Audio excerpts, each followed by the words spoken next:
इस कार्यक्रम में जुड़ चुके हैं। वीरेंद्र जी, आपका स्वागत है। मैं आपसे जानना चाहता हूं, ये नीतीश कुमार की राजनीति किस तरह की है? बिहार के लोगों में कैसा संदेश गया? बिहार के बाहर उत्तर प्रदेश और दूसरे राज्यों में क्या छवि गई और क्या मैसेज गया, और ऐसा अचानक कैसे हो गया? देखिए, धोखा जो है वो बादाम की तरह है, जितना खाओगे उतना अकल आती जाएगी।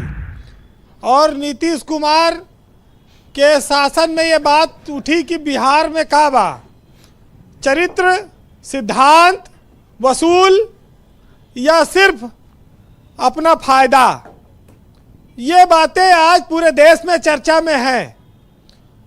लोग ये कहते हैं कि राजनेता कुर्सी की खातिर अपना ईमान बेच देते हैं, तमाम समझौते कर लेते हैं। बिहार में बार बार इस बदलाव को लोग देखकर इस चीज़ों को महसूस कर रहे हैं। लोग आज भले ये बात मान ले कि नीतीश कुमार कामयाब राजनेता हैं, 17 साल से मुख्यमंत्री हैं, लेकिन चुनाव में आकलन होता है जब परिणाम आता है। बीच में तो आप चाहे जो करते रहिए 5 साल। और प्रशांत किशोर जो रणनीतिकार हैं राजनीति के, उन्होंने कहा कि अगले विधानसभा में अगर 20 सीट भी नीतीश कुमार पा जाएंगे तो हम सियासत छोड़ देंगे, जो काम करते अपना वो भी छोड़ देंगे। इस तरह की बात अगर कही जाने लगी है तो ये नीतीश कुमार जैसे नेता के लिए ठीक नहीं है, क्योंकि वो काजल की कोठरी में रहकर बेदाग रहे और उनमें जेपी जैसा एक बड़ा नेता देखा जा रहा था।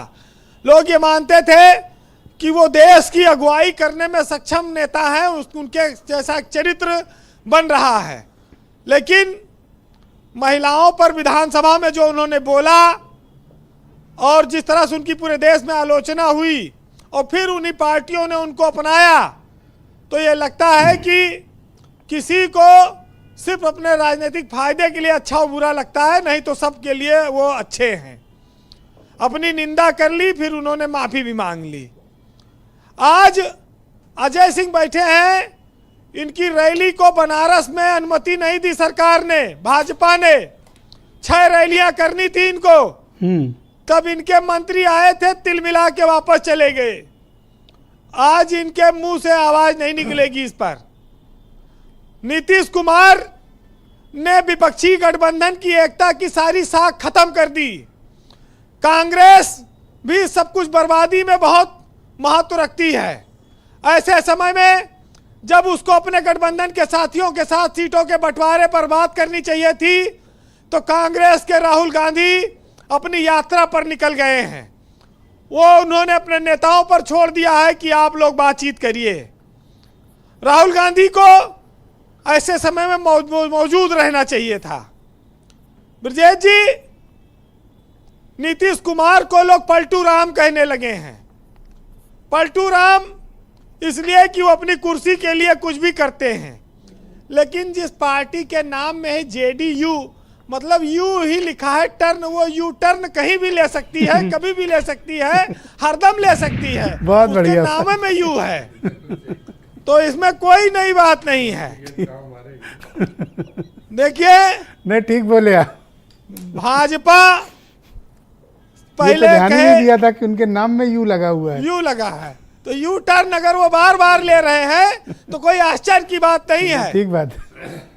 जब इन्होंने कहा कि भाजपा हमारी पार्टी को तोड़ रही है, लल्लन सिंह को राष्ट्रीय अध्यक्ष पद से हटाया और भी अपने पार्टी में बनाए हुए हैं।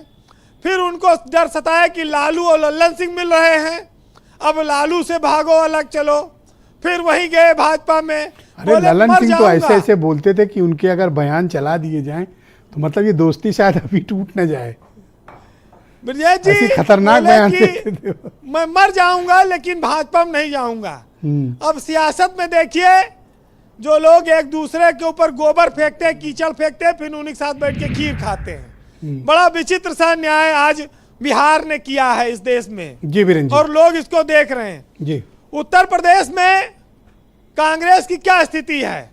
1 लोकसभा की सीट है, 11 सीट दी है समाजवादी पार्टी ने, ऐलान हुआ है। अभी कांग्रेस खुश नहीं है। कांग्रेस अपने सहयोगियों को बचा के रखने में नाकाम है। अगर आज नीतीश गए हैं तो कांग्रेस भी इसके लिए जिम्मेदार है। तो ये ऐसे कोई एक तरफा मामला नहीं है हाँ, ये जरूर है कि भाजपा के लिए एक बहुत राहत वाली खबर है। जो पूरे देश में एक माहौल बन रहा था, उड़ीसा, बंगाल, बिहार, महाराष्ट्र, वहाँ पर आज इन्होंने बिहार को अपने काफ़ी पाले में मिला लिया है। बीजेपी जहाँ माइनस में जा रही थी, वहाँ वो प्लस में आ गई है। अब आप इसे मोदी का मैजिक करिए या मास्टर स्ट्रोक कहिए, अब उत्तर प्रदेश तक भी उसका असर अगर दिख जाए तो कोई बड़ी बात नहीं है। जी वीरेंद्र जी। ब्रजेश जी, कर्नाटक में जगदीश शेट्टार चुनाव से पहले कांग्रेस में शामिल हुए थे। 6 महीना नहीं बीता, कांग्रेस उनको बचा नहीं पाई, भाजपा में वापस चले गए। तो ये कांग्रेस की कौन सी रणनीति चल रही इस देश में? तो ऐसे कि वो बीजेपी जीतेगी, ये तो थाली में परोस के भाजपा को तीसरी बार दे देंगे सरकार जी। वैसे एक कहावत चल रही है कि कल नीतीश कुमार जी शपथ लेने के बाद राजभवन में अपना मफलर भूल गए। आधे रास्ते में पहुंचे थे, उनको याद आया तो वो गाड़ी मुड़वाए, फिर पहुंचे। तब तक राज्यपाल घबरा गए कि अरे अब आज इस बार 21 दिन में का उल्टा पलटी हो जाए। इतने मीम चल रहे हैं कि सोशल मीडिया पे कि अब टीवी चैनल खोल के कोई इंटरटेनमेंट चैनल की जरूरत नहीं। नीतीश जी बोले बड़े क्रिएटिव लोग हैं बड़े इस देश में। हाँ, घबराइए नहीं। नीतीश जी ने कहा राज्यपाल से कि भाई घबराइए नहीं, मफलर दे दो वापस लेने आए। कंक्लूड कर भी। तो ये सब बड़ी बड़ी बातें चल रही हैं, लेकिन भाजपा ने जब से कर्पूरी ठाकुर को भारत रत्न दिया, उसके बाद से ये बात सामने आने लगी कि नीतीश कुमार के अंदर खाने कोई बातचीत, कोई डील हुई है। दूसरी ओर जब उनको संयोजक नहीं बनाया गया, मल्लिकार्जुन खड़गे को अध्यक्ष बनाया गया इंडिया गठबंधन का, तब भी वहां पर यह माना गया कि लालू की साजिश से ऐसा हुआ, जैसा कि अजय सिंह बात कहते हैं।